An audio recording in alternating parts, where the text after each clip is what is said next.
नमस्कार, अभिवादन। मैं दुर्गेंद्र चौहान।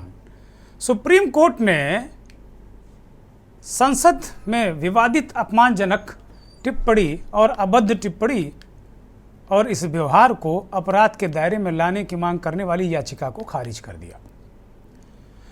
अदालत ने कहा कि संसद के पास खुद ऐसी शक्तियां हैं जिनसे वो जहां चाहे ऐसी घटनाओं पर कार्रवाई करने में सक्षम है। सुप्रीम कोर्ट ने स्पष्ट किया कि संसद या विधानसभाओं में राजनीतिक विरोधियों की मानहानि करने के नारों को आपराधिक साजिश नहीं कहा जा सकता, नहीं माना जा सकता और इनको ऐसा मानकर आपराधिक कार्रवाई नहीं की जा सकती। इसके अलावा इसको कार्रवाई के दायरे में लाना भी ठीक नहीं होगा, सुप्रीम कोर्ट ने स्पष्ट कर दिया। सुप्रीम कोर्ट के वरिष्ठ वकील और 2012 के झारखंड के सीता सोरेन, विधायक सीता सोरेन घूस कांड के पैरोकार वरिष्ठ वकील राजू रामचंद्रन ने अपनी याचिका में कहा कि अगर विधानसभा या संसद में किसी प्रतिनिधि के द्वारा संसद में या विधानसभाओं में कही गई उसकी बातों के लिए जिम्मेदार ठहराते हुए कानूनी कार्रवाई हो तो इससे असंसदीय शब्दों, हेट स्पीच पर लगाम लग सकेगी। रामचंद्रन ने इस दौरान हाल ही में लोकसभा के विशेष सत्र के दौरान बसपा के सांसद कुंवर दानिश अली और भाजपा के सांसद रमेश बुधूड़ी के प्रकरण का जिक्र किया, जिसमें बुधूड़ी ने दानिश अली को आतंकवादी, मुल्ला, कटुआ, पता नहीं क्या क्या कहा था, जिसमें वह इस तरीके की बातें कहते हुए एक समुदाय विशेष को भी हट करते नजर आ रहे हैं संसद के अंदर। मंथन में सवाल यही कि संसद और विधानसभाओं में क्या इस तरीके का बवाल रुकेगा या फिर आने वाले दिनों में हम सड़क में भले ही वो जंग ना देखें लेकिन सदनों में क्या जो सदन है, चाहे विधानसभा हो चाहे लोकसभा हो, क्या वो जंग के मैदान बनेंगे? बड़ा सवाल।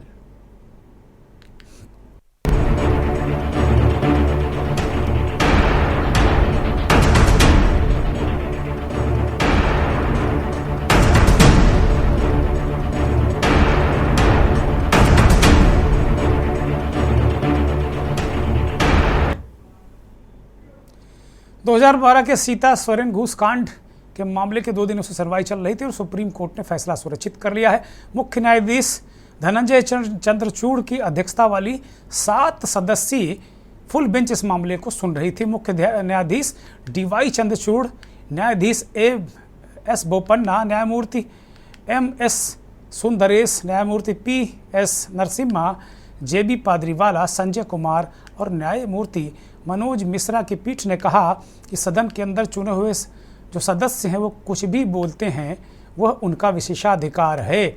कुछ भी कहने या वोट देने के लिए संविधान के अनुच्छेद 194 कोष्ठक में 2 के तहत उन्हें छूट हासिल है, यानी विशेष प्रोटेक्शन सदन के अंदर इन सदस्यों को हासिल है। इनके खिलाफ कोई आपराधिक कार्रवाई नहीं की जा सकती, ये संवैधानिक अधिकार है उनका। सीता सोरेन मामले में सुप्रीम कोर्ट ने जो सुनवाई चली उसके बाद फैसला सुरक्षित कर लिया, लेकिन इस मामले में भी उन्होंने एक तरीके से ये टिप्पणी कर दी।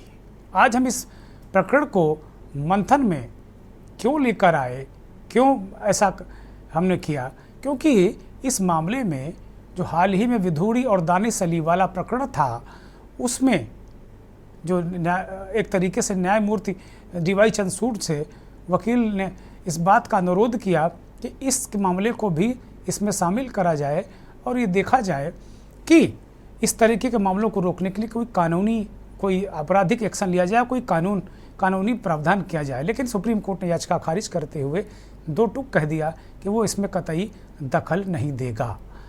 अब कुल मिलाकर अगर देखा जाए तो वो जरा जो दृश्य था लोकसभा का वो सुनाया जाए कि वास्तव में उस वक्त जब कोई बयान चल रहा था या जिस तरीके से रमेश बुधूड़ी ने दानिश अली के बारे में टिप्पणी की थी वो एक बार जरा ताजा कर लीजिए।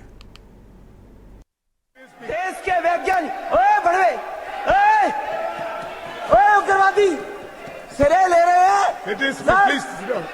उग्रवादी बोलने भी तो कभी खड़ा होगा, ये बता रहा हूँ।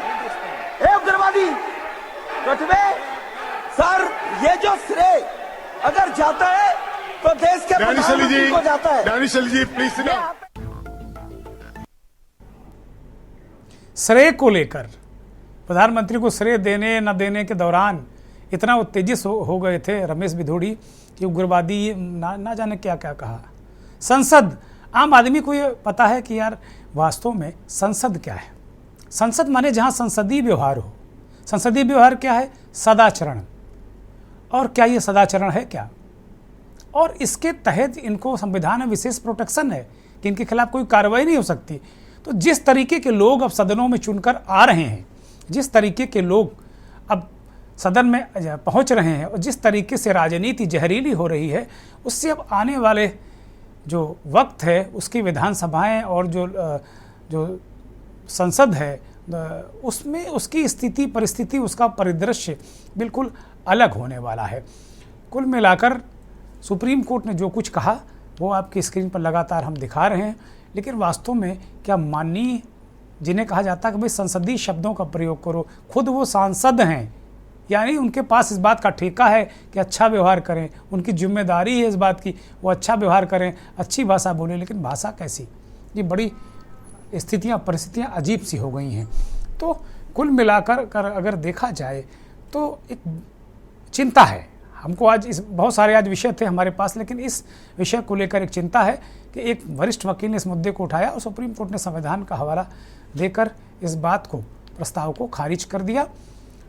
लेकिन इससे कौन सुधारेगा या फिर लगातार बढ़ेगा? बहुत सारे सवाल हैं।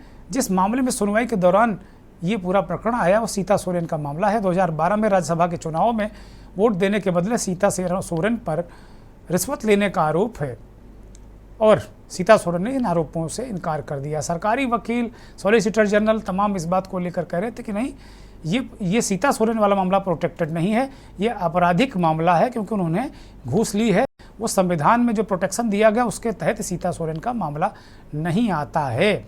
जबकि सीता सोरेन का कहना है कि भाई सदन के अंदर वो अनुच्छेद 194 कोष्ठक ब्रैकेट में जो 2 वाली संविधान के तहत उन्हें जो छूट हासिल है उसके तहत वो कुछ भी वहाँ पर बोलने के लिए, कहने के लिए आज़ाद हैं और किसी को वोट देने के लिए आज़ाद हैं। ये मसला इसमें कहीं भी कोई बनता नहीं है। तो कुल मिलाकर ये पूरा प्रकरण आपके सामने है। बहुत सारी चीज़ें जो निकल कर सामने आई हैं, इन पूरे प्रकरण को लेकर केवल ये जो पूरा प्रकरण रहा है इसको लेकर निश्चित तौर पर एक अंदर से लोगों के अंदर ये आ रहा है कि भाई ये संसद और विधानसभाओं के अंदर जो ये हेट स्पीच है, जो एक तरीके से खराब आचरण है, एक दूसरे को नीचा दिखाने की जो चीज़ें हैं वो कैसे रुकेंगी। अब हाल ही की बात देख लें तो बीजेपी ने कांग्रेस नेता राहुल गांधी के खिलाफ पोस्टर वार छोड़ते हुए उन्हें रावण के रूप में, अभी कल ही एक ट्वीट आया और उन्हें रावण के रूप में दिखाया गया।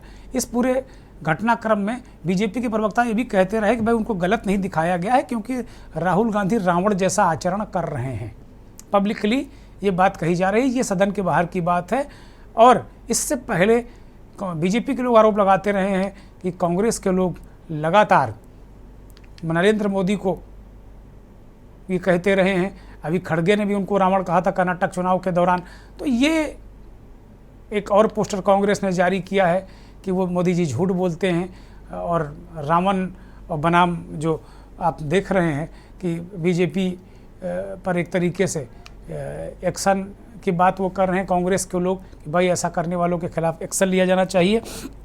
इस तरीके के 3-4 प्रकरण सामने आ गए हैं।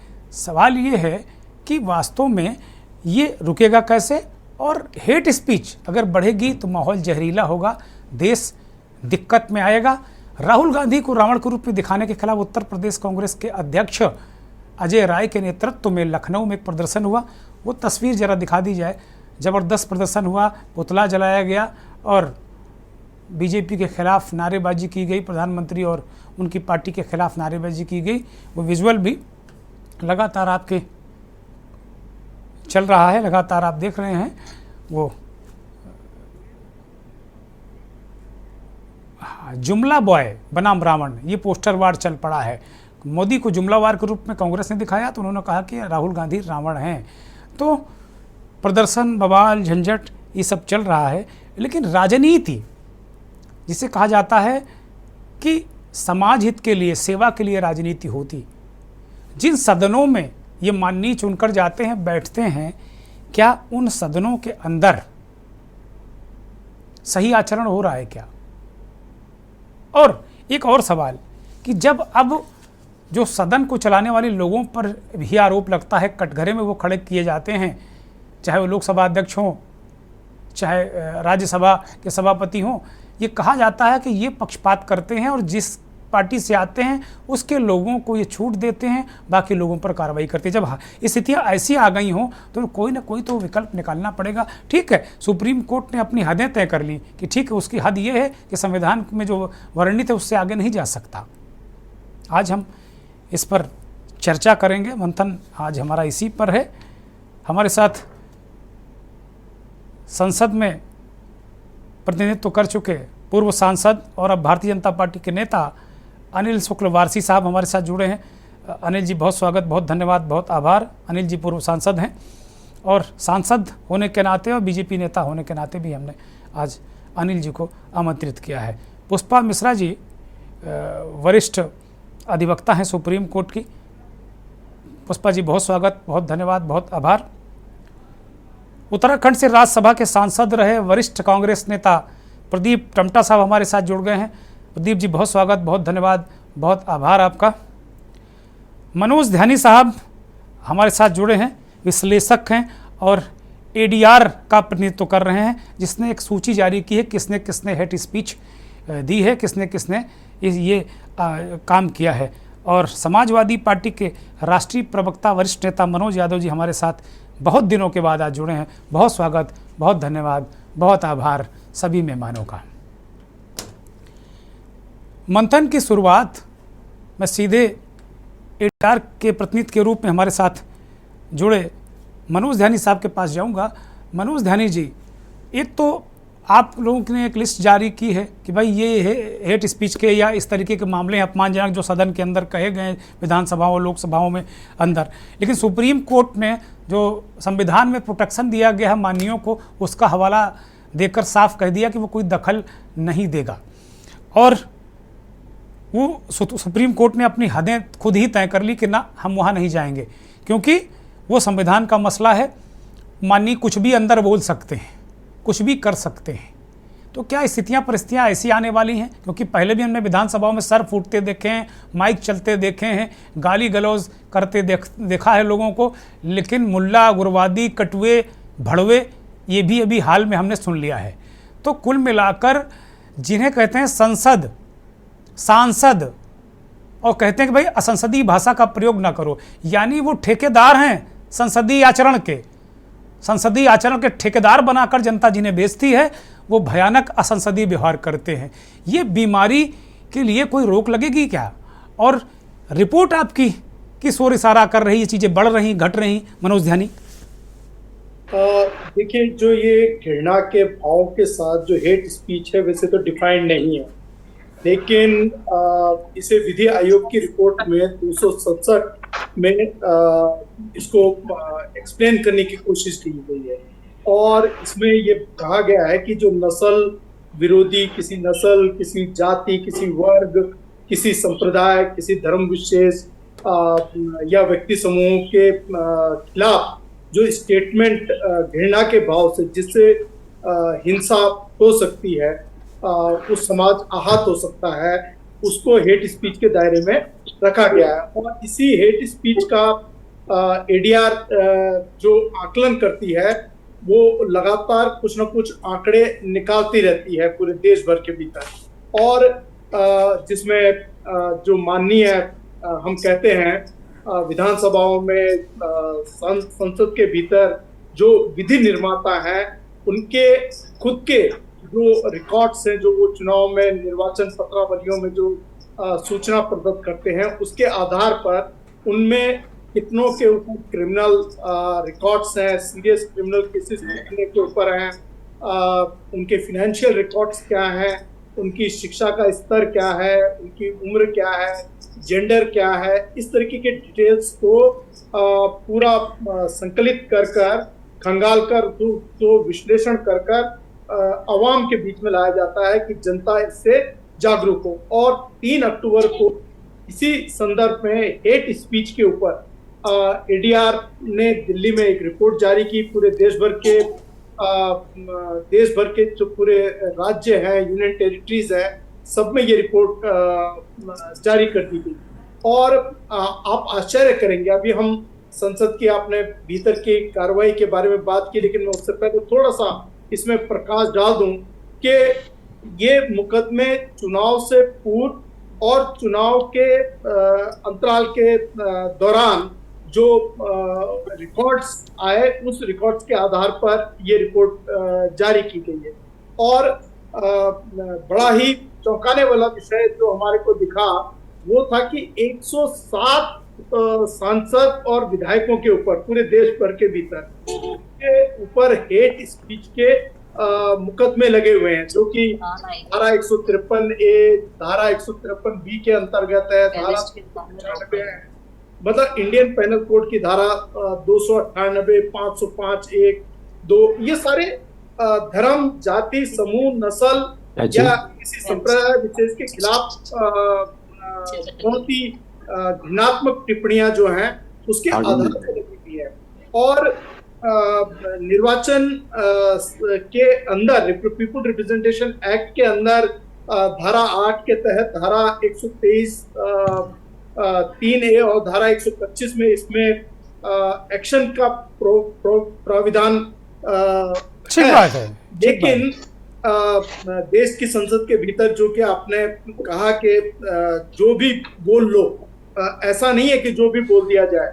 संसद के अंदर असंसदीय भाषा नहीं प्रयोग में लाई जा सकती, वहां पर एक मर्यादित भाषा होती है, इसीलिए उसे असंसदीय भाषा को एक अलग कैटेगरी में रखा जाता है। और उसे अमूमन ये देखा गया है कि उसको स्पीकर, डिप्टी स्पीकर जो भी चेयर करते हैं वो एक्सपंज कर देते हैं आउट ऑफ रिकॉर्ड्स, और इस तरीके के रिकॉर्ड्स में रखे भी नहीं जाते उसे। लेकिन जिस तरीके का मामला दानिश अली जी और माननीय बिधूड़ी जो भारतीय जनता पार्टी के हैं, उनके बीच में दिखा, और उसके बाद जो भारतीय जनता पार्टी के सांसद महोदय ने जिस तरीके की शब्दावली बोली, वो पूरे देश ने उसकी निंदा की। और उस तरीके के शब्दावली का प्रयोग होना ही नहीं चाहिए संसद के भीतर, वो असंसदीय। वहां से मतलब पूरे पार्लियामेंट्री रिकॉर्ड्स, पूरा देश उसे देख रहा है, और देश के माध्यम से वो संदेश अगर प्रवाहित होता है, जिस तरीके की शब्दावली का प्रयोग, मेरे पास इस तरह की कोई जानकारी नहीं कि उनको कोई निलंबित किया गया हो, उन पर कोई कार्रवाई की गई हो। उनकी पार्टी ने जरूर उनको नोटिस दे दिया और उस कार्रवाई को लोकसभा अध्यक्ष ने एक्सपंज कर दिया, लेकिन वो उन पर इस तरह की कोई कार्रवाई होते मुझे नहीं दिखी। नहीं, कार्रवाई ये आपने सही कहा कि जो भी अधीर रंजन चौधरी को सस्पेंड कर दिया गया, बाद में वो बहाल हुए। दरअसल ध्यानी साहब, अब आरोप लगने लगा है कि जो चेयर करते हैं लोग, उनको भी लोग अब कटघरे में खड़ा करने लगे हैं। पहले क्या होता था कि जो चेयर करता था बड़े सम्मान की दृष्टि से उसको देखा जाता था और वो निष्पक्ष कार्रवाई करता था, ऐसा एक सार्वभौम सत्य के रूप में स्थापित था। लेकिन अब ये मान्यताएं भी टूटने लगी हैं। बिल्कुल, पूरे देश के भीतर एक ये मैसेज जा रहा है पूरे समाज के भीतर कि पार्शियलिटी हो रही है, कुछ किसी तरह की पार्शियलिटी नजर आ रही है कि मतलब इसी तरीके के शब्दावली में अगर नेता प्रतिपक्ष को सस्पेंड किया जा सकता है, बहुत सारे सांसद हैं जिनको राज्यसभा से सस्पेंड किया गया, तो ऐसा जो सत्ता पक्ष है, ट्रेजरी बेंचेस बोला जाता है, उनके लिए स्पेशल प्रिविलेजेस क्यों? हमारा थोड़ा मसला दूसरी तरीके का। मैं ठीक रहा कि मेरा ये मानना है कि आरोप प्रत्यारोप कुछ भी होते रहें, लेकिन ये बीमारी, ये माहौल जहरीला जो संसद के अंदर होता है, वो तो पूरे समाज, पूरे देश को और जहरीला बनाएगा। उसको लेकर तरह तरह की चीज़ें होती हैं। प्रदीप टमटा राज्यसभा के सांसद रहे हैं, बहुत वरिष्ठ नेता हैं, हमारे साथ जुड़े हुए हैं, कांग्रेस के नेता हैं। प्रदीप जी, मैं आपके पास आ रहा हूँ, आप भी सदन के सदस्य रहे हैं और बहुत पुराने नेता हैं। सुप्रीम कोर्ट ने तो कहा कि भाई ये प्रोटेक्टेड है, ये कुछ भी कहें, हम कुछ नहीं कर सकते। और जाहिर सी बात, जो संविधान में वही सुप्रीम कोर्ट कहेगा। हालांकि आज इस मामले को जो सुनवाई के दौरान सीता सोरेन वाले मामले में इसको रखने की कोशिश की गई थी कि कोई ऐसा प्रावधान निकालिए हुजूर, नहीं तो मामला बनेगा नहीं। आप जिसे कहते हैं संसदीय, वो आप कितने असंसदीय होते हैं उन लोगों को देख रहे हैं, और इसके क्या दुष्प्रभाव है राजनीति पर और समाज पर? टमटा जी, टमटा जी अनम्यूट करिए, हम आपको सुन नहीं पा रहे हैं। अभी आवाज आ रही है मेरी? हाँ, कृपया बोलिए, दर्शक सुन रहे हैं आपको। जी जी। जब सुप्रीम कोर्ट ने जो बात कही है, वो तो दूसरे संदर्भ की सदन के अंदर जो भी कार्रवाई है, चाहे पार्लियामेंट हो या विधानसभाओं के अंदर, उसके लिए संसद के अंदर स्पीकर को पूरा अधिकार है जी। दो के अभी हमारे विद्वान साथी कह रहे थे, पहली है कि अगर असंसदीय भाषा का प्रयोग करते हैं, जो चीयर कर रहा है वो उसको एक्सपंज कर सकता है। यहाँ भी उसको जो शब्दों का प्रयोग दानिश अली जी के प्रति बिदुड़ी जी ने किया है, वो पूरी तरह से असंसदीय के साथ साथ हेट स्पीच का एक हिस्सा है। और इसीलिए पूरे सदन ने, प्रतिपक्ष ने एक साथ मांग की थी माननीय स्पीकर जी से कि इस पूरे मामले में कार्रवाई की जाए। और सम्मानित सदस्य ने स्पीकर को लिखा भी था कि इसको विशेषाधिकार समिति को सौंप दिया जाए और वो उस सजा को तय कर सकती है। लेकिन दुख के साथ ये कहना पड़ रहा है कि स्पीकर ने उस मामले में कोई भी कदम लेना उचित नहीं समझा।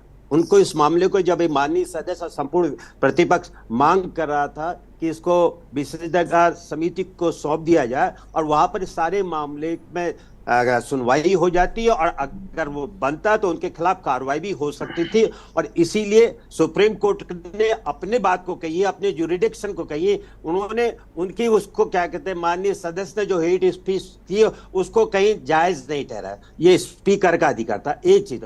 दूसरी चीज है जो माननीय बिदुड़ी जी ने अपनी बात कही है, वो पिछले 8-10 सालों में जो समाज के अंदर भारतीय जनता पार्टी और संघ के द्वारा जो एक आम धारणा के रूप में एक जो कम्युनल हेट स्पीच का जो वातावरण बना गया, वो अब इतना जहरीला हो चुका है कि कल तक हम एक सामान्य उनके कार्यकर्ता को ये तो फ्रिंज एलिमेंट है, अब वो संसद के अंदर के भारतीय जनता पार्टी के सदस्यों के जहन में भी आ चुका है और वो समझते हैं अब हमारे खिलाफ कोई कार्रवाई नहीं हो सकते हैं। तो ये पिछले 8-10 सालों के संघ के द्वारा जो सांप्रदायिक हेट की जो वातावरण समाज के अंदर बनाया है, उसके परिलक्षण उनके सम्मानित सदस्यों की भाषा भी अब सदन के अंदर होने लगी और ये बहुत ही निंदनीय है।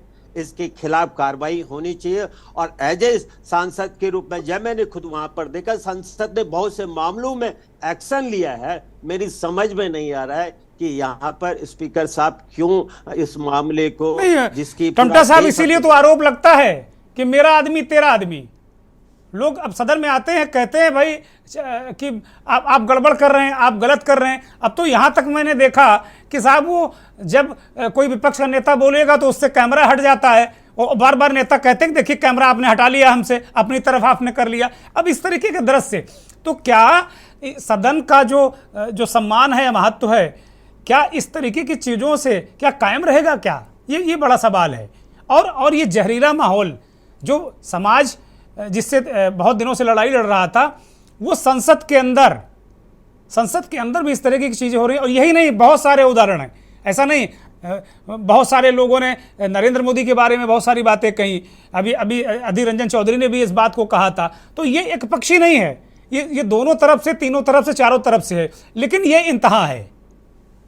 क्यों आ रहा हूं, पिछले 1-2 साल के अंदर सदन में एक नई तरह, चाहे लोकसभा हो या राज्यसभा हो, प्रतिपक्ष के माननीय सदस्यों का उनके द्वारा कोई भी ऐसी बात नहीं है, उनको सदन से निलंबित भी किया गया है। लोकसभा में आपने देखा होगा हमारे नेता क्या कहते हैं, लीडर अधीर रंजन को निलंबित कर दिया गया, जो उन्होंने कोई ऐसी बात किसी के प्रति नहीं की थी। राज्यसभा के अंदर सदस्यों को निलंबित किया गया है। लेकिन जब सत्तारूढ़ पक्ष के द्वारा इसी तरह के असंसदीय बातों, और यहाँ पर तो हेट स्पीच का हिस्सा भी ये बन चुके हैं, कोई कार्रवाई नहीं कर रही है। और ये सदन के तो क्या बड़ा सवाल। अनिल शुक्ल वारसी भारतीय जनता पार्टी के नुमाइंदे के रूप में हमारे साथ मौजूद हैं, उन्हीं के पास रुख करेंगे। सीधे सीधे वारसी जी के पास पहुँचेंगे। वारसी जी, आप बहुत ही अच्छे सांसद रहे हैं, बेहतरीन सांसद रहे हैं। मुझे नहीं लगता कि इस तरह की दृश्य पहले देखे गए होंगे। वास्तव में बिल्कुल दिल पर हाथ रख के मैं आपसे सवाल कर रहा हूं कि आप दिल पर हाथ रखकर ही जवाब दीजिएगा कि ये क्या जो सदन के अंदर अब मतलब एक तरीके से नोक झोंक के बाद, एक दूसरे पर अपमानजनक टिप्पणी के बाद अब हेट स्पीच अगर संसदों से जो सदन से प्रसारित होगी, संसद से प्रसारित होगी, तो इस देश को कहाँ ले जाएंगे माननीय?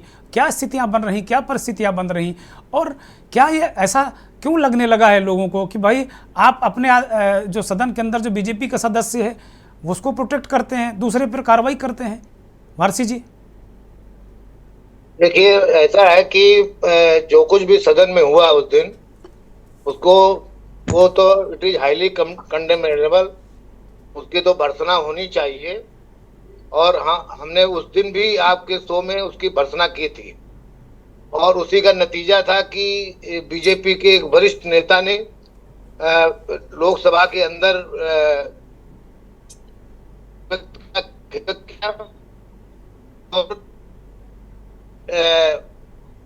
सबके सामने सारी बातें आई। मैं केवल इतना कहना चाहता हूं कि चूंकि संविधान के अंदर सेक्शन 1052 में ये प्रोविजन है कि आप अगर कोई भी बात होती है सदन के अंदर तो उसकी आप FIR कहीं बाहर नहीं कर सकते हैं, और जो भी इस तरह की बातें होती हैं उनको आमतौर से सदन की कार्रवाई से निकाल दिया जाता है।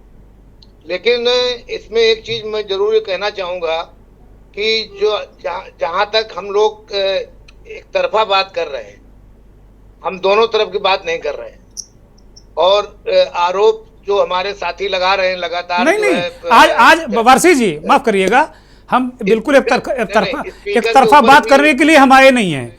हम पूरी व्यवस्था पर बात कर रहे हैं, हम बीजेपी कांग्रेस नहीं कर रहे हैं, हम ये नहीं कर रहे, हम ओवरऑल बात करना चाह रहे हैं कि भाई अगर किसी सदन से इतने जहरीले बयान कोई भी दे रहा हो तो क्या ये संसद है? क्या संसद रहेगी क्या? मेरा सवाल ये है।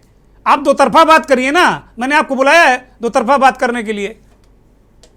बात कर रहा हूँ, हम कह रहा हूँ कि स्पीकर के ऊपर जो आरोप लगाया जा रहा है कि उन्होंने जो है एक तरफा कार्रवाई करते हैं, सबको न्याय नहीं करते। हमारा केवल कहने का मतलब ये है कि ये दानिश, जहां तक दानिश की बात है, इनके भी बहुत अच्छे आचरण नहीं रहे। ये भारत माता की जय नहीं बोलते हैं, और उस दिन भी वो लगातार मना कर रहे थे विधुड़ी जी कि आप शांत रहो, शांत रहो। अच्छा, कोई भारत माता की जय नहीं कहेगा तो मुल्ला, कटवा, उग्रवादी, भड़ुआ कहोगे आप लोग? नहीं, गजब है भाई, लगातार कुतर्क है, कुतर्क लगातार उनको लगातार उकसा रहे थे। अरे और वो आप सांसद हैं, आप किसी के उकसावे में आ जाएंगे क्या? उनको कोई गालियां वो दे रहे जिससे उकस रहे थे वो? आपको अगर किसी को लगातार उकसाओगे, लगातार करोगे तो वो उस तरह की बातें हुई। भाई प्रदीप टमटा सांसद रहे, इनको कोई नहीं उकसा लेता। हमारे साथ अभी फोन लाइन पर हरकेश बहादुर राजनीतिक विश्लेषक जुड़े हैं, वो दो तीन बार के सांसद रहे हैं, वो किसी को गाली देने और भड़ुआ नहीं कहते। मैं कह तो रहा हूँ हमारा वारसी जी, हम जो आज इस चर्चा को कर रहे हैं, हम दलों तक नहीं सीमित कर रहे हैं। हम ये चाह रहे हैं कि ये जो विकृति है ये देश को क्या संकेत, संदेश और कैसा माहौल बनाएगी, जिससे कहा जाता है संसद, और कहा जाता है भाई संसदीय आचरण करो, वहां जहरीली बातें, भड़ुआ, कटुआ, क्या मतलब है भाई? नहीं, हम यही कह रहे हैं ना कि जो कुछ भी है उसको, और उस व्यक्ति के खिलाफ भयानक कार्रवाई नहीं होती है। आज तक कोई कमेटी नहीं बनी, वो व्यक्ति सस्पेंड नहीं हुआ, वो सीना ठोक कर आपकी पार्टी का काम कर रहा है, अपना काम कर रहा है। कौन सा संकेत? पक्षपात की बात क्यों ना कही जाए और क्यों ना आरोप लगे? क्या पक्षपात करते हो? आप देखिए, ऐसा है ना कि जो घटना घटित हुई है, अधीर रंजन चौधरी ने नरेंद्र मोदी पर टिप्पणी की, वो उसको ये माना गया कि अपमानजनक असंसदीय टिप्पणी थी, उसी दिन सस्पेंड कर दिया गया। चौधरी साहब ने तो महामहिम राष्ट्रपति को भी क्या कहा, आप बताओ क्या? वो सदन के बाहर था, तो है ना, सोनिया गांधी ने मोदी जी को मौत का सौदागर कहा। भाई नरेंद्र मोदी पर टिप्पणी की, राहुल गांधी की सदस्यता गई ना, कार्रवाई हुई ना, तो इनको सस्पेंड ही कर देते। हम आज वो विषय पे चर्चा ही नहीं कर रहे हैं, हम सुधरेगा कैसे? आप लोग बड़े पुराने सांसद रहे हैं, सुधरेगा कैसे ये सुझाव दे दीजिए जरा जल्दी से, फिर मैं मनोज यादव के पास जाऊंगा, बहुत देर हो गई। राहुल गांधी और प्रियंका गांधी ने पब्लिक मीटिंगों में कहा कि चौकीदार चोर है, इनके एक जो है क्या नाम इनके तमाम अभी तो चलिए अब आप जाहिर सी बात है पार्टी को प्रोटेक्ट ही करेंगे। मनोज यादव के पास जाता हूं, वारसी जो रोक रहा हूं आपको। मनोज यादव, मैं किसी दल विशेष की बात नहीं करता हूं, मैं व्यक्ति विशेष की बात नहीं करता हूं। एडीआर की रिपोर्ट करे कि भाई इतने लोग हैं हेट स्पीच सदन के अंदर हेट स्पीच दे रहे हैं, बाहर दे रहे हैं, ये कर रहे हैं, वो कर रहे हैं, और एक हेट स्पीच तो अभी भी हम लोगों ने ताजी सुन ली। संसद जिसे कहा जाता है कि सदाचरण करो, वहां पर कम से कम वो देश को एक अच्छा संकेत और संदेश दे कि लोग कम से कम इज्जत से देखें कि हमारी पार्लियामेंट है, और वहां सर्वाधिक असंसदीय भाषा। मनोज यादव, ये कैसे रुकेगी, क्या होगा? मैं बहुत चिंतित हूं इसको लेकर। दुर्गेन जी, आपको बड़ा आभार कि आज डिबेट में आपके साथ बैठने का पुनः मौका मिला, और विषय आपने इतना अच्छा रखा, जहां नफरत की तरफ आग लगाई जा रही है, जलाया जा रहा है, घी डाला जा रहा है, और आपने ऐसी चीजों पे बहस करना उचित समझा कि इसका कुछ निष्कर्ष निकल सके। एक शब्द है प्रैक्टिस, हिंदी में अभ्यास कहते हैं, और उर्दू में क्या कहते हैं मुझे नहीं मालूम है। जिस तरीके से बीजेपी आरएसएस अभ्यास कर रही है, प्रैक्टिस कर रही है, वो ऐसी ही भाषा का करती है। वो अलग बात कि इसका हमें आपको पहली बार सदन में इसको सुनने को मिला।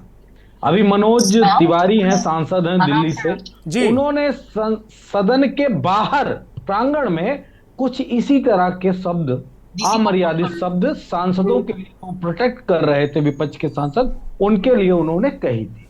उस पर भी किसी तरीके का कोई संज्ञान लिया नहीं गया। लेकिन आखिर ये सब क्यों नहीं लिया जा रहा है, क्यों संज्ञान नहीं ले रहे? उसके पीछे एक बड़ी महत्वपूर्ण बात आपके चैनल पे मैं कहने जा रहा हूं। देखिए, ये नरेंद्र मोदी की सरकार है। नरेंद्र मोदी की सरकार में कोई बॉडी, कोई संस्था, कोई पद पे बैठा व्यक्ति शून्य है। मैं बिल्कुल स्पष्ट तरीके से कह रहा हूं, आप टिप्पणी करिएगा, आप मुझे टोक सकते हैं, रोक सकते हैं। राष्ट्रपति मतलब जीरो, उपराष्ट्रपति मतलब जीरो, स्पीकर मतलब जीरो, और गृह मंत्री मतलब मित्र है, राइट वाला, ठीक है, रक्षा मंत्री मतलब जीरो, ऊर्जा मंत्री मतलब जीरो, वित्त मंत्री मतलब जीरो। ये सभी शून्य के दायरे में आते हैं। अगर आपको राष्ट्रपति से मिलना है तो अब तो मैंने सुनने में ये देखा है कि राष्ट्रपति से मिलने के लिए पीएमओ से अब पहले अनुमति लेनी पड़ती है, यानी व्यक्ति को नहीं, राष्ट्रपति महोदया को अनुमति लेनी पड़ती है कि पहले पीएमओ से जाएगा कि मनोज यादव या प्रदीप जी या कोई और व्यक्ति जो विपक्ष के दल का व्यक्ति मिलना चाहता है महामहिम से, तो वो पहले पीएमओ ओके करेगा कि आप मिलेंगे कि नहीं मिलेंगे। तो मैं इन सारी बातों के ध्यान में रखते हुए बात कह रहा हूं कि जो सारे संस्थाओं पे बैठे हुए व्यक्ति हैं वो शून्य हैं, तो वो क्यों कार्रवाई करेंगे? मैं इसमें बिल्कुल गलती नहीं मानता हूं कि जो हमारे अध्यक्ष महोदय हैं, स्पीकर महोदय हैं, वो कार्रवाई वो क्यों करें भाई? वो काहे कर सकते हैं, क्यों कर सकते हैं? वो इसलिए नहीं कर सकते क्योंकि प्रधानमंत्री मोदी के सामने सब अदने से हैं, छोटे से हैं। लेकिन रमेश बिदूड़ी के लिए मैं एक बात जरूर कह सकता हूं, अगर रमेश बिदूड़ी ने उत्तर प्रदेश की विधानसभा में इस तरह का बर्ताव किया होता, बड़ा अच्छा जवाब दे देते। आपको इतिहास के एक थोड़ा सा झलक दिखाते हुए ले चलूंगा। आदरणीय नेताजी मुख्यमंत्री थे और शायद मेरे ख्याल से कुछ बवाल बीजेपी वालों ने किया था, तो सदन में क्या हो गया था आप सबको मालूम है। अच्छा, आप भी धमका रहे हो? टूट टाट गया था। ना मैं धमका नहीं रहा, मैं तो बता, आप भी वही आचरण करोगे, मानोगे नहीं? ना मैं आचरण जिसको लेकर हम चर्चा कर रहे हैं आप भी कर रहे हो, उत्तर प्रदेश में करके दिखाओ, बताएंगे आपको। देखिए, दो पार्टी के लोग हैं, दो पार्टी, लड़कों को गलती हो जाती। अरे चुप रहो, वासी जी ने फिर अभी बताएंगे कि लिपस्टिक लगा के कौन आता है टीवी पे। हमें मत कला, बहुत कुछ जानते हैं। थोड़ा सम्मान रखिए भाई एक दूसरे का। वासी जी पूर्व सांसद हैं, भले आदमी हैं मनोज जी। हाँ नहीं, अरे हम इन्हीं की बात कर रहे हैं, आप नहीं जानते हैं, इन्हीं की बात हम कर रहे हैं, वो समझ गए। खैर, मैं ये बात कहना चाह रहा हूं कि माननीय सुप्रीम कोर्ट ने इसलिए इस बात को बिल्कुल डिनाई किया क्योंकि ये सभी को पता है कि सदन के अंदर की बात है, तो वो तो जो स्पीकर महोदय वही वहां पे जज हैं, वही वहां पे थानेदार हैं, वही सब कुछ है, उन्हीं को सब कुछ करना है। लेकिन ये भी देश ने देख लिया कि पहली बार एक ऐसा स्पीकर है जो अपनी मर्जी से का नहीं बोल सकता है, खा गा गा गा अंगा चाचा जाजा, ये सब बड़ी दूर की बातें हैं। तो मैं नहीं उम्मीद करता तो मनोज जी, क्या समस्या को यहीं छोड़ दिया जाए? क्या संसद से हेट स्पीच का प्रसारण होने दिया जाए? भाई एक ने किया, उस पर कार्रवाई नहीं, कल दूसरा करेगा, तीसरा करेगा। तो संसद की जो मर्यादा है, या एक तरीके से मैं तो उसके आगे जाऊंगा कि उसका वजूद क्या है, जो भारत के 142-43 करोड़ जनता का विश्वास है, क्या वो नहीं टूटेगा, क्या कायम रहेगा? इसके उलट मैं पूछना चाहता हूं। जी, आपका सवाल बहुत बेहतरीन है। पहले सेगमेंट में मैंने अभ्यास और प्रैक्टिस शब्द की बात की। दूसरे सेगमेंट में जो सवाल है उस पर एक शब्द लागू होता है, प्रेशर और दबाव। अगर हम सवाल पूछते हैं एज ए विपक्ष, आप सवाल पूछते हो एज ए चौथा स्तंभ, या कोई विपक्ष का व्यक्ति सवाल सरकार से करता है, अगर सरकार प्रेशर महसूस कर रही है तब तो फिर वो आपकी बात सुनेगी। अगर वो प्रेशर नहीं महसूस कर रही है तो वो आपकी बात नहीं सुनेगी, वो आप पे प्रेशर डाल देगी। आप प्रेशर क्या ईडी भेजेगी अगले दिन? आप लोग ऐसा कहते हो, आप लोग ऐसा कहते हो, हम नहीं कह रहे हैं। जो हो रहा है आंखों के सामने वही मैं वर्णित कर रहा हूं आपके चैनल पे। बिल्कुल कोई मैं डिफरेंट बात नहीं कर रहा हूं, मैं कोई कानूनी प्रक्रिया की बात नहीं कर रहा हूं, क्योंकि हमारे मनोज ध्यानी जी ने तमाम सारे कानूनों की बात कर दी, टमटा जी ने अपने अनुभव बता दिए, सांसद महोदय ने बीजेपी के पूर्व, उन्होंने अपनी बात कह दी। मेरे पास जो मैं देखा और जो महसूस करता हूं और जो जनता, आम जनता पूरी देश की महसूस करती है, ये विदाउट प्रेशर वाली सरकार, इस पे कोई प्रेशर नहीं। आज तक आपने कभी सुना होगा कि प्रधानमंत्री सदन में ऐसे ऐसे इशारा, कोई प्रधानमंत्री ऐसे ऐसे करता नजर आया? हमने अपनी आंखों से देखा, नरेंद्र मोदी ऐसे ऐसे कर रहे थे, पता नहीं क्या कर रहे थे। अच्छा, आंख मारते हुए देखा है? हाँ, वो प्रधानमंत्री राहुल गांधी ने अपने फ्रेंड से आंख मारी थी कि मैंने तो बजा दी प्रधानमंत्री जी की गले लग के। अरे भाई क्या बात है, गले लग के उन्होंने कहा कि हम गए प्रधानमंत्री से गले मिले और आंख मार के इशारा किया कि मिला है भाई। अब इसमें क्या बुराई? इसमें अगर चलिए मैं पुष्पा जी के पास जाऊंगा, अब उनको बिल्कुल वक्त नहीं दे पाया, माफ़ी के साथ मैं पुष्पा जी के पास आ रहा हूं। पुष्पा मिश्रा जी वरिष्ठ अधिवक्ता हैं सुप्रीम कोर्ट की। पुष्पा जी, एक तो सुप्रीम कोर्ट के कहने का मंतव्य, जाहिर सी बात है संविधान प्रोटेक्टेड सुप्रीम कोर्ट ने अपनी जो बाउंड्री है, लक्ष्मण रेखा है, तय कर रखी है कि जाहिर सी बात है कोई भी करेगा। फुल बेंच थी चीफ जस्टिस की अध्यक्षता वाली, उन्होंने कहा कि भाई खारिज, इसमें हम कुछ नहीं कर सकते। लेकिन फिर सवाल आता है कि अगर उस सदन में जो जज बैठा है या सदनों में जो जज बैठे हैं, अगर उन पर उंगलियां उठने लगेंगी तो फिर कानून क्या करेगा? कानून तमाशा देखता रहेगा बैठे हुए क्या? पुष्पा जी अनम्यूट करिए कृपया, दर्शक सुने ताकि आपको बहुमूल्य विचार आपके। धन्यवाद। देखिए, ये जो 7 जजेस की बेंच जो गठित की गई थी, ये सिर्फ एक नैरो पॉइंट को एक्सप्लेन करने के लिए की गई थी कि ये जो एब्सोल्यूट इम्यूनिटी है, हमारी जो इम्यूनिटी हमें मिली हुई है कि हम सांसद हैं और उनके हम जो भी वोट करते हैं या जो स्पीच देते हैं उसमें हम इम्यूनिटी प्राप्त किए हुए हैं, वो एब्सोल्यूट है कि नहीं है। और वो उसको हम लोग जो बहस चढ़ी वो कई प्रोविजंस को लेके चली है। और जरा इसको समझाइएगा, आपकी बात बड़ी महत्वपूर्ण है, क्योंकि सीता सोरेन का मामला है, सुनवाई उसमें चली और कई डायमेंशन इसमें देखे गए हैं। हाँ, वोटिंग का केस था, ब्राइब वोटिंग का केस था, उसमें क्रिमिनल डिफॉर्मेशन भी डिस्कस हुए हैं, प्रिवेंशन ऑफ करप्शन एक्ट के भी प्रोविजंस हुए हैं, रिप्रेजेंटेशन ऑफ पीपल एक्ट के भी हुए हैं। और कुल मिला के ये इस चीज पे नैरो लाइन पे ही, एक बहुत नैरो लाइन पे डिस्कशन इस बात पे हुआ है कि क्या ये जो इम्यूनिटी है वो एब्सोल्यूट है कि नहीं है।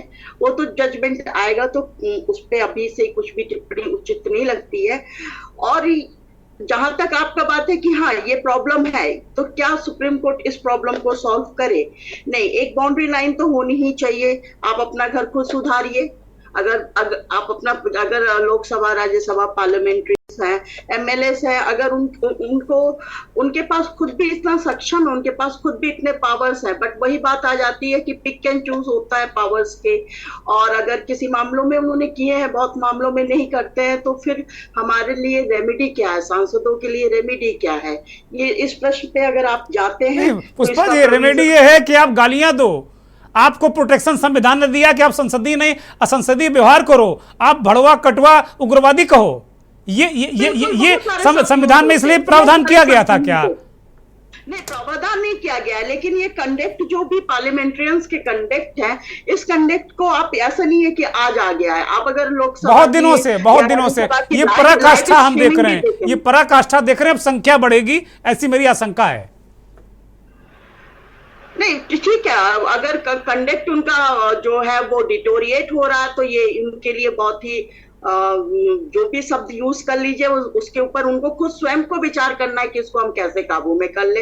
वो अमेंडमेंट लाए या कुछ उसमें कुछ नए रूल्स रेगुलेशन स्टैट्यूटरी लाए, वो खुद लाए, उसको हम लोग देख। कानून ने कहा कि हमारी बाउंड्री है, हमने लक्ष्मण रेखा खींच ली है, हम वहां नहीं जाएंगे। एक भारत के नागरिक होने के नाते, और आप भी एक नागरिक हैं, इस देश की बहुत बड़ी वकील होने से पहले भारत के नागरिक हैं, मैं एक छोटा मोटा पत्रकार होने के नाते उससे पहले नागरिक हूं। एक नागरिक को उसने क्या ऐसी कल्पना की थी, और वो क्या करे भाई? वो क्या संसद में विश्वास करना छोड़ दे? क्या इस व्यवस्था में विश्वास करना छोड़ दे? क्या करे? देखिए, ये जो चेयरपर्सन है, ये उनके पास बहुत असीमित पावर है। वो किस तरह का करते हैं, जनरली ऐसे जब ऐसी कंडीशन आ जाती है तो वो हाउस को अडजर्न कर देते हैं, स्थगित कर देते हैं। ये जो अभी हमारे से डिस्कस आया कि वो सारे जो भी वर्ड्स जो असंसदीय है उसको ऑन द रिकॉर्ड नहीं लिया जाता है। ये सारे जो प्रिवेंटिव स्टेप्स हैं वो लिए जाते हैं, फिर भी मैं राज्यसभा में देख रहा था कि एक सांसद जी बोल रहे थे कि धोखा किया है सरकार ने, तो तत्काल हरिवंश जी जो उपसभापति हैं उन्होंने कहा रुकिए, ये धोखा आप नहीं बोल सकते, ये असंसदीय है। धोखा असंसदीय है, भड़वा कटवा संसदीय नहीं है। उस सांसद के खिलाफ लोकसभा अध्यक्ष ने कार्रवाई नहीं की। बिल्कुल है, बट उसमें हम एफआईआर कर सकते हैं कि नहीं, और उस एफआईआर, यही क्वेश्चन है कि हम एफआईआर कर सकते हैं कि नहीं, क्योंकि सदन के उसके अंदर बोला गया है तो एक प्रोविजंस हैं, प्रोविजंस। इस पूरी सुनवाई में कुछ और पहलू क्या हैं जो छूट रहे हैं, डिस्कस नहीं कर पाए? अगर उन पर थोड़ा सा प्रकाश डाले, फिर मैं मनोज यादव उंगली उठा रहे हैं, उनके पास जाऊंगा मैं। जी, आपका प्रश्न रिपीट करें। मेरा प्रश्न यह है कि जो सुनवाई बड़ी सारगर्भित 7 सदस्यीय बेंच में हुई है, तो इसके क्या कुछ और पहलू हैं जो आने वाले जो हमारे सिस्टम है उसको कोई संकेत, संदेश या निर्देश देने वाले हैं? क्या ऐसा लग रहा है आपको? क्या बिल्कुल, मैं आपको एक चीज बहुत क्लियर कह देती हूँ कि अभी पांच जजेस के बेंच का जो डिसीजन था पीवी नरसिम्हा राव का के मामले में, उसी को थोड़ा एलोबरेट करते हुए 7 बेंच बनी हुई है। अगर कभी फ्यूचर में ऐसा कुछ आता है जहां पे आपको लगता है कि ये जो इम्यूनिटी मिली है ये एब्सोल्यूट नहीं हो सकती है, इसमें कोर्ट को इंटरफियर है, दैट जजमेंट आने दिए, that will let be open, और फिर वो 9 जजेस की बेंच डिसाइड करेगी। ऐसा नहीं है anything which nothing is absolute. Immunity मिली है, मतलब रिस्ट्रिक्शंस, मतलब ये है कि मनमानी नहीं होने दी जाएगी। ये देश की तकरीबन 142 करोड़ जनता ये जान ले कि मनमानी नहीं होने दी जाएगी। ये एक विधि विशेषज्ञ होने के नाते आप आश्वस्त कर रही हैं? मैं सिंपल यही कह रही हूँ कि इम्यूनिटी ये है मिली है कि एफआईआर नहीं होगा, कोर्ट उसको सुप्रीम कोर्ट नहीं सुनेगी, लेकिन इम्यूनिटी ये नहीं मिली है कि हाँ उनके खिलाफ कोई भी कार्रवाई नहीं होगी या उनका आचरण जो होता है वो बहुत उचित है, उसके हम क्या कहते हैं आलोचना नहीं करेंगे। बिल्कुल नहीं, इन चीजों की इम्यूनिटी नहीं मिली है। प्रश्न ये उठता है कि अगर सुप्रीम कोर्ट ने इन चीजों को अपने आप से दायरे से बाहर रखा है कि ये इम्यूनिटी प्राप्त प्रोविजंस हैं, तो इस पे फिर तो उन्हीं लोग को कार्रवाई करनी पड़ेगी। ठीक बात है। मनोज यादव, एक स्टेप और आगे बढ़ के बोले, मान लीजिए कि हाइपोथेटिकल कंडीशन ले लीजिए कि स्पीकर ने इस पे कोई डिसीजन दिया होता, कोई कार्रवाई की होती, तो क्या तब हम ये इस बात को देखते कि क्या आचरण जो है वो स्पीकर का एब्सोल्यूट इम्यूनिटी के अंतर्गत आता है कि नहीं आता है, वो देखा जाता, तब भी देखा जाता। जी। मनोज यादव, एक संक्षिप्त टिप्पणी, फिर मैं हरकेश बहादुर जी को लूंगा, काफी देर से हमारे साथ फोन लाइन पर जुड़े हुए हैं। नहीं, जो मैंने सबसे पहले शब्द का इस्तेमाल किया था दुर्गेन जी, प्रैक्टिस, ये प्रैक्टिस बीजेपी में, पॉलिटिकल बात कह रहा हूं, जो बीजेपी को मैं कोट करते हुए कह रहा हूं कि बीजेपी सिर्फ मुसलमानों के लिए इन शब्दों का इस्तेमाल नहीं करती है। बीजेपी मुसलमानों के लिए ऐसे शब्दों का इस्तेमाल करती है, दलितों के लिए इससे और घृणित शब्दों का इस्तेमाल करती है, पिछड़ों के लिए कुछ और कहा जाता है, ईसाइयों के लिए, बौद्धों के लिए कुछ और कहा जाता है, जो मैंने अपने इन कानों से सुना है बीजेपी के लोगों के द्वारा। और ऐसे वैसे लोग नहीं कहते हैं। रमेश बिधूड़ी तो एक सांसद नेता है, आपको हाई एजुकेटेड लोग कहते हुए सुनते मिले, और वो जानते क्या कहेंगे, ये मुस्लिम को लेके उस तरह की भाषा का प्रयोग करेंगे, फिर वो बौद्धों के लिए ये ऐसे होते हैं, ये हिंदुत्व नहीं मानते, ये इनका अलग ही रूल है, ये वो भाषा नहीं मैं इस्तेमाल कर सकता, क्योंकि फिर मुझ में और रमेश बुद्धूड़ी में अंतर क्या रह जाएगा अगर सुना मैं सब कुछ हूं। तो मैं ये इसको बता रहा हूं, हमारे इस कार्यक्रम को संसद मत बनाइएगा कृपा करके। बिल्कुल बिल्कुल, नहीं बिल्कुल, मैं कह रहा हूं मैंने सुना सब है, एक एक शब्द मैं कह सकता हूं, लेकिन बस इतनी ही बात कहूंगा कि बीजेपी जो ये कर रही है, जो प्रैक्टिस करा रही है, अगर विपक्ष ने इस प्रैक्टिस को अडॉप्ट कर लिया तो मेरे ख्याल से बीजेपी के लिए बहुत दिक्कत हो।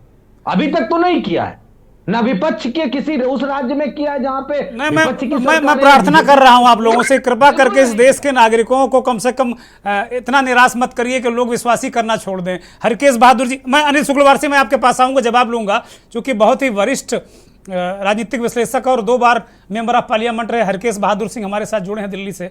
हरकेश जी, पूरा प्रकरण आपने समझा ही होगा, सुप्रीम कोर्ट ने बहुत सारी बातें कहीं कि भाई प्रोटेक्टेड हैं, आप लोग भी बहुत पुराने सांसद रहे हैं उस वक्त के, ये किस ओर जा रहा है पूरा सिस्टम, जो व्यवस्था है संसद की, इस पर एक आपकी बड़ी महत्वपूर्ण टिप्पणी चाहता हूं मैं। देखिए, देश की संसद की जो स्थिति इस समय बन रही है बहुत विचित्र हो गई है। अगर आप भी जानते होंगे, एडीआर की एक रिपोर्ट आई, उसमें कहा गया कि देश की संसद में 306 ऐसे सांसद हैं जो क्रिमिनल बैकग्राउंड के हैं जी, और उनके ऊपर कई तो ऐसे हैं जिनके ऊपर बहुत गंभीर अपराध की चार्ज जी।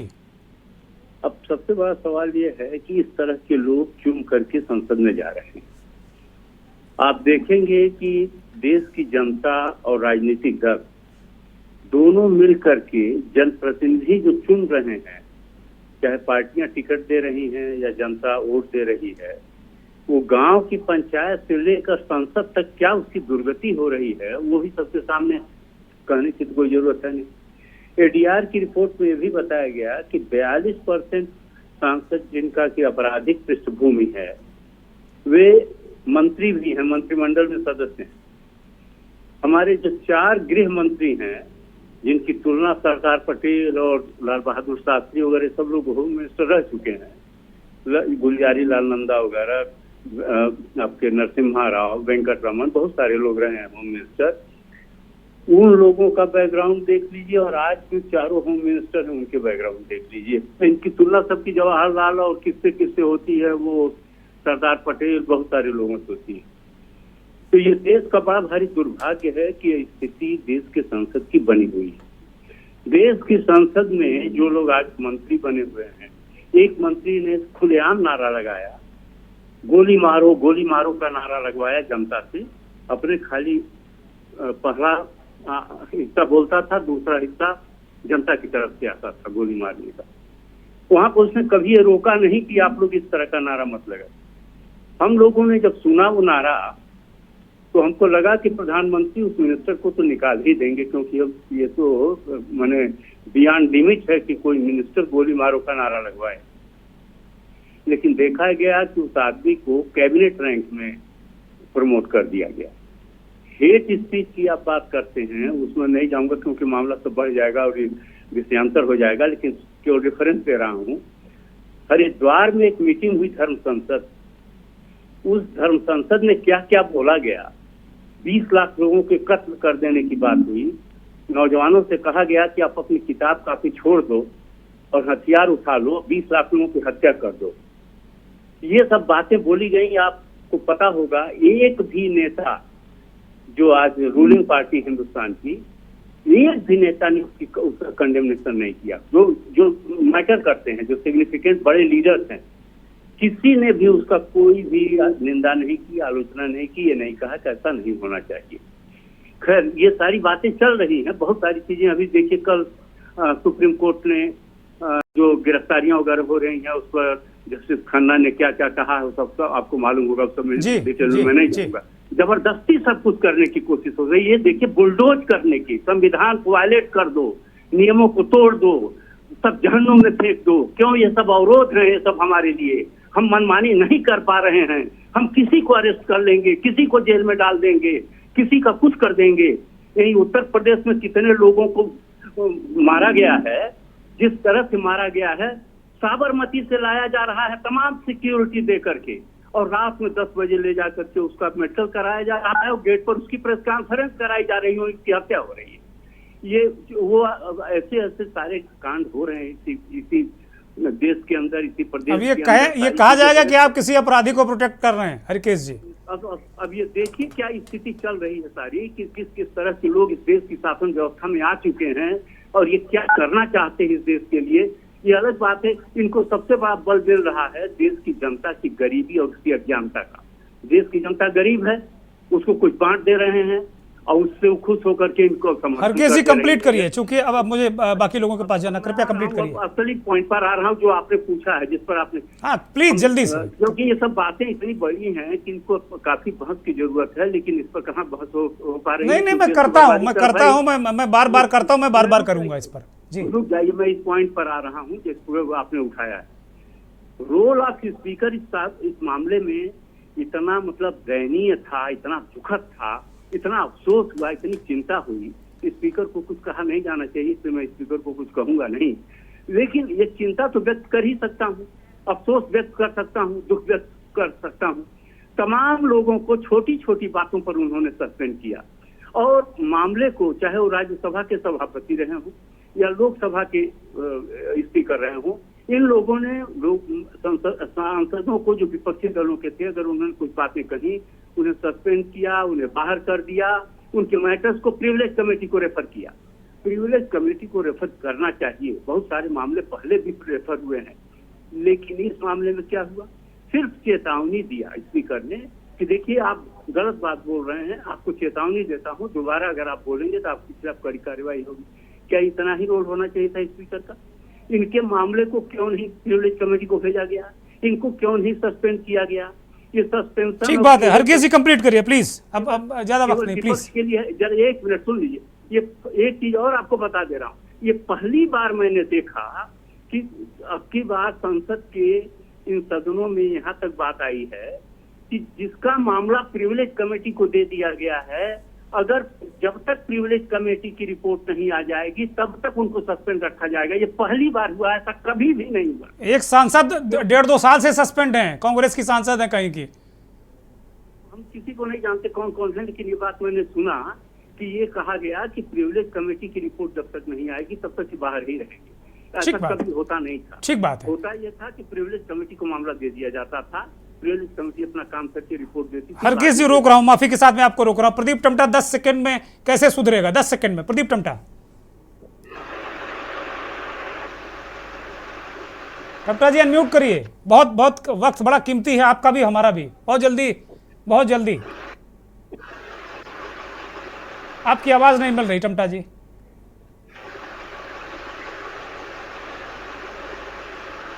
रोक सकते हैं जी।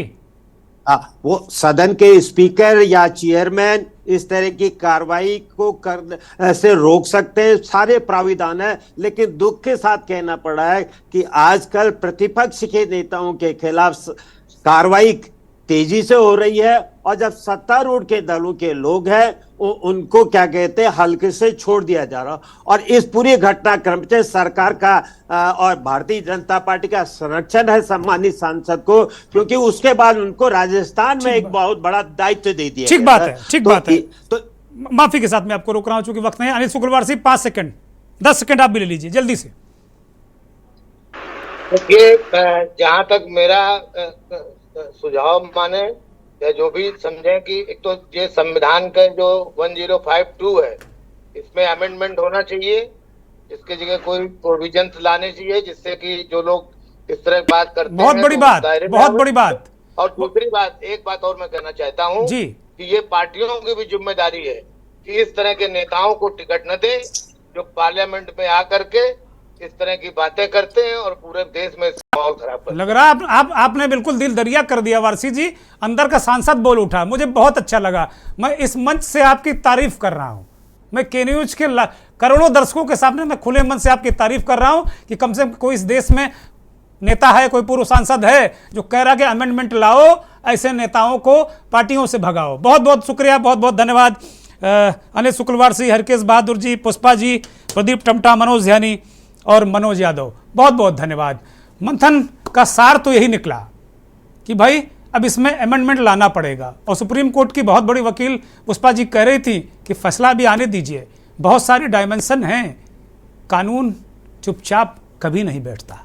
बहुत बहुत धन्यवाद, नमस्कार।